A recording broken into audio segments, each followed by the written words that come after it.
Dear motorist.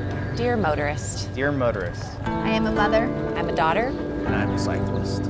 Over the years, cycling has kept me healthy. It has given me a way to escape from the pressures and stresses that life can bring. I am out there riding my bike to stay healthy, to enjoy the beautiful place where I live, and simply because I love it.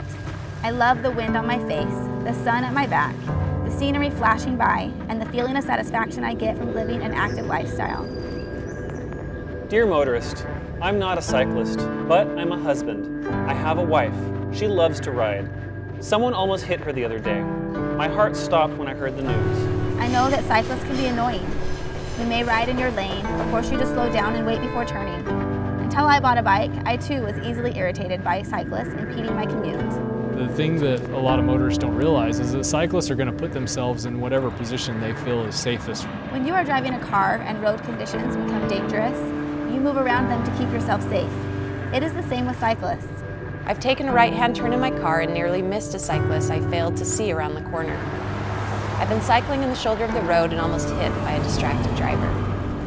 I live on both sides of this discussion. I recently had a good friend of mine killed while riding his bike. It was tragic and unnecessary. He was too young to die. My friend lost his life doing what he loved, doing what I love. He had a wife and 4 kids. I want to be there for my family. He no longer can be.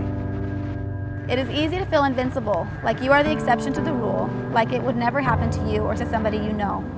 In an instant, his wife and 4 young children's lives were changed forever. And not just theirs, but the life of that motorist will never be the same either.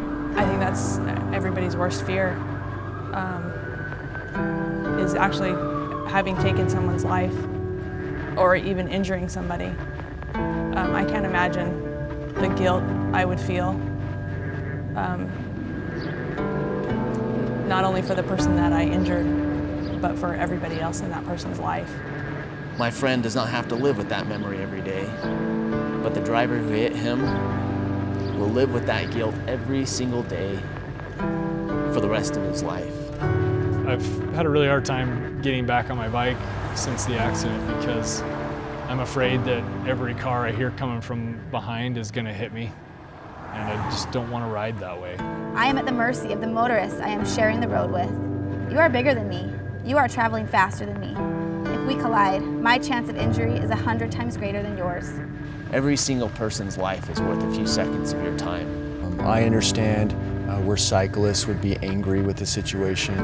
I understand where motorists get frustrated with slower moving objects on the road. I've seen my fellow cyclists do some really not so smart things on the road, and it hurts me to think. This is where our image comes from. Accidents can be avoided by both parties. Cyclists need to be conscientious of drivers and obeying the laws and not just assume that drivers are going to look out for them. As a cyclist, I pledge that I will be as visible as possible, to stay as much out of your way as possible. I've made a new commitment to myself. I will stop the distractions when I'm behind the wheel. Please slow down and drive cautiously. There isn't anything that's going to happen while you're driving that's more important than the actual act of driving.